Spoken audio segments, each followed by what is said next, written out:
Hey, everybody, welcome back to another daily drop here on TarHeelIllustrated.com. This is THI publisher Andrew Jones, and the topic today, Carolina basketball, a Carolina key, getting the bigs involved. But before I dive into that, two quick reminders. Number one, for the rest of the day today, Monday, until midnight, you can get access to Tar Heel Illustrated for free by signing up using the promo code Belichick, the new football coach's last name, and you will have THI for free, all access to everything we're doing right up to March 20th will be after the ACC tournament in basketball. So you get the rest of the basketball season for free here at THI, but you must sign up by midnight Monday. The offer expires at that time. The other thing is we're looking for sponsors. If you want to be a part of THI, if you want to be a part of who we are and maybe even be a little bit of an insider, come join our team. We are looking for sponsors. Now is the best time you could ever get involved because our site is growing big time. Our channel here is growing big time. We want sponsors for our podcast. We also want advertisers for our site. We have plenty of locations and very creative ways to get the message out about your business. So let me know. Reach out to us and let's join forces and help each other move forward. Okay, Carolina Key getting the bigs involved. Crazy, crazy stat. And I did read this or note this when I did the three things with Brian Balcom after the LaSalle game on Saturday, but I'm going to do it again. We're going to focus on these specifics. In the 5 games leading up to the win over LaSalle, Tar Heels, scholarship Tar Heels that are taller than 6'6", big guys, combined to average, now get these numbers right, 16 points and 16.1 rebounds per game. That is the combined average of all the scholarship guys taller than 6'6" on the roster. 16 points and 16.1 rebounds. That's awful. That's just not using players on the court to your advantage. And the result was 5 games of some horrific basketball by the Tar Heels. They had a couple games they scored a lot of points, but it was still ugly. I was saying all along, and I repeated this again on the Three Things podcast we did Saturday, that the point total didn't matter as much to me as how they went about getting to that point total. The way they were playing, even when they scored 90-something points against Dayton, was not sustainable, and we saw that. Auburn squashed them to 72. Bama kept them, in the 60s? They were in the 60s against Georgia Tech. They were awful against Georgia Tech. They won, but they were awful. Saturday against LaSalle, everything changed. They had a week off in between games, had final exams, got a chance to sort of step back, exhale, think about something about basketball, be stressed about something other than basketball, because this was a very stressed team, admittedly so. And they got a chance to sort of reset some things. And Hubert Davis was wise in saying, hey, guys, those other dudes on the floor that are kind of tall, got to get them involved. They're skilled players. They're here for a reason. Got to get them involved. So what happened is the Tar Heels got them involved. The numbers Saturday against LaSalle were outstanding and reflect the way this team should play. And let me say very quickly, LaSalle is not a middle-of-the-road Big South or SWAC or Southland Conference team. It's in the Atlantic 10, a quality league. Loyola Chicago's in that league. They're unbeaten right now. They've been into a Final Four recently. You've got Dayton in that league. Very good team. Dayton should be in the Big East. Rhode Island in that conference. Archie Miller's the coach there. It's a good team. You got Richmond in that league. It's a good conference. There's a lot of good clubs there, a lot of good programs. They're good, recruitable athletes. A lot of them could be starters in the ACC. LaSalle's a decent team. They're not great. They would probably be at the bottom, near the bottom of the ACC, but they're still a representative team. It's not garbage. So take something from what the Tar Heels did. There's a little value in what they did because they didn't do it against a complete train wreck program. So the big men going into the game, I'll repeat once again because these numbers are astounding.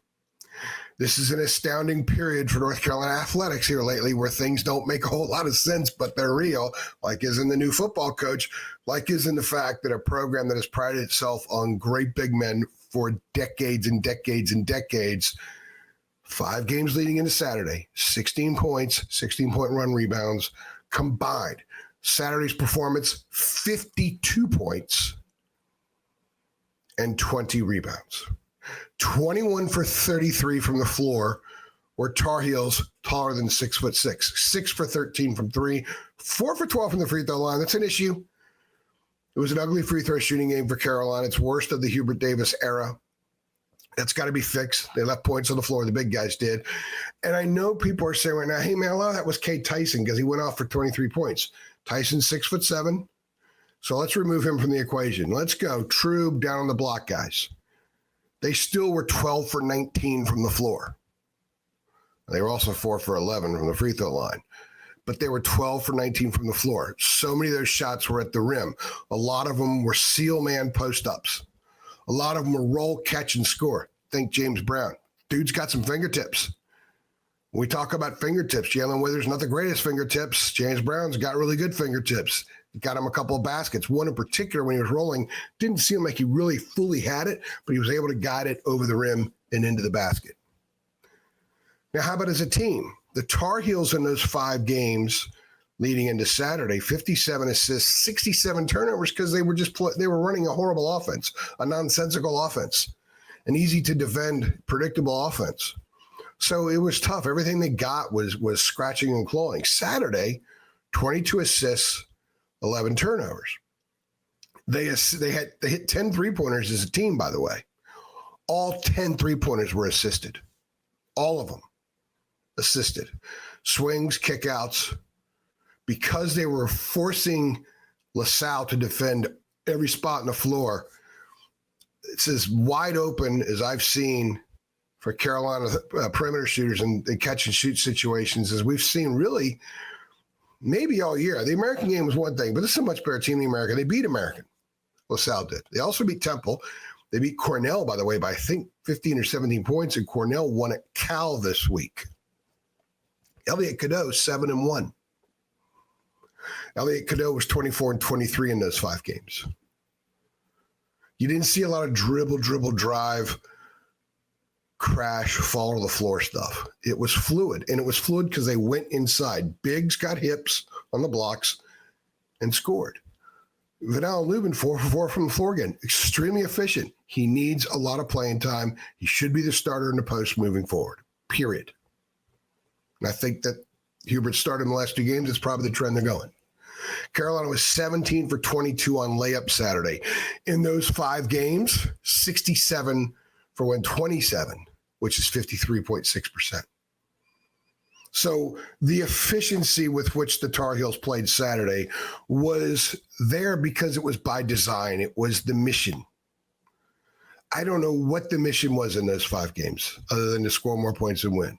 It looked like there was no game plan. It looked helter-skelter. There were a few people that were texting me during games said, these guys are playing like they just met.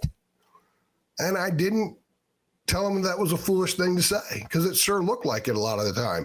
Saturday against LaSalle, they looked like a group that had been working together. We're all on the same page with a united, competent thought in approaching offensive basketball. So there you have it. They got to get the bigs involved. They were ignoring them a lot. They got to get them involved. And the bigs that produce, the bigs that have to play. You're kind of getting to a point where Jalen Washington, who was starting for a while, and I was saying, give him time, he'll come along. But he's not coming along. He didn't play. He played 8 minutes Saturday. Ty Claude has passed him by. Why? Look at how he plays. He's only 6'7", but he plays bigger because he uses his body. He uses his backside. He uses his hip. He's able to clear space. He's able to bang in there and own the ground he stands on. Jalen Washington was struggling with that. Van Allen Lubin does that. Jalen Withers does at times. James Brown, we'll see. I think you're going to see some more minutes from him. So you've got to use the big guys. You've got to use the big guys. Kate Tyson's a different story. I think he's included because he's over 6'6", and he does play the 4. And defensively, I thought he was pretty good down low. on some stuff. So they need to be that moving forward. Florida's a much taller team than Carolina. They play them on Tuesday night, but Carolina still must go inside. You cannot become predictable. You can't. The way they've been playing is like the old West Coast offense where you throw 70 times a game and 80% of the passes are 6 yards or less. It become predictable and easy to defend. Saturday's the blueprint. We'll see if they do it moving forward. Don't forget, guys, you can read everything on our site and be on our message boards for free until March 20th. But sign up by tonight. It ends tonight. Promo code is Belichick. Also, if you're looking to sponsor and you want to join forces and you want to be a little bit of an insider, come join forces with us. We are looking for sponsors for our podcast, for everywhere on our site. And can't wait to do business with you because it will benefit you, it will benefit us, and we'll have a lot of fun together. So reach out and let us know. I'm AJ, and I'll see you tomorrow.